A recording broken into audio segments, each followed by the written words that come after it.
আসসালামু আলাইকুম। আজকে ভিডিওটা কোনো গেমিং ভিডিও না। আজকে ভিডিওতে আপনি লাইক, কমেন্ট কোনো কিছুই করতে হবেন। জাস্ট আমার কথাগুলো একটু মনোযোগ দিয়ে শুনেন। ভাই সত্যি বলতেছি, যখন আমি ওইটা দেখলাম যে ফিলিস্তিনদের মানুষ, বাচ্চা, শিশু, নারী দেহটা আকাশে উঠতেছে, ভাই লিটারালি আমি কান্না করি না, কিন্তু আমার চোখে পানি পড়ছে।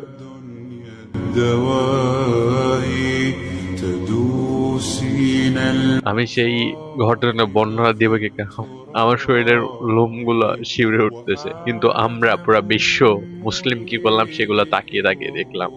কিন্তু আমাদের কি বা করার আছে? আমি আপনাদেরকে বলি, আপনারা যা করবেন, সাধারণত আপনার বাসা বাড়িতে প্রতিনিয়ত ইসরায়েলি পণ্য ব্যবহার করা হচ্ছে, আপনারা সেই ইসরায়েলি পণ্যগুলা বয়কট করুন। আপনার বাসায় যে কোনো ইসরায়েলি পণ্য থাকতে পারে, সবগুলা বয়কট করুন। আমরা তো তাদের পাশে গিয়ে যুদ্ধ করতে পারতেছি না, মনটা আমাদের এখানে আছে কিন্তু দেহটা সেখানে, কিন্তু আমরা তো এটা করতে পারি না, তাদের পণ্য বয়কট করতে পারি। আপনারা প্লিজ সবাই ইসরায়েলি পণ্যকে বয়কট করুন আর ফিলিস্তিনের জন্য ধোয়া করুন। القافر اغترابي فقير في الحياة আমি যখন দেখতেছি প্রত্যেকটা নিউজ গুলো আমার চোখের সামনে, যখন হিসেবে পড়তেছি সেই নিউজ গুলা ইসরায়েল সম্পর্কে যে কোনো নিউজ, সত্যি বলতেছি ভাই, আমি না চাইতে আমার চোখ দিয়ে পানি পড়ে যাচ্ছে।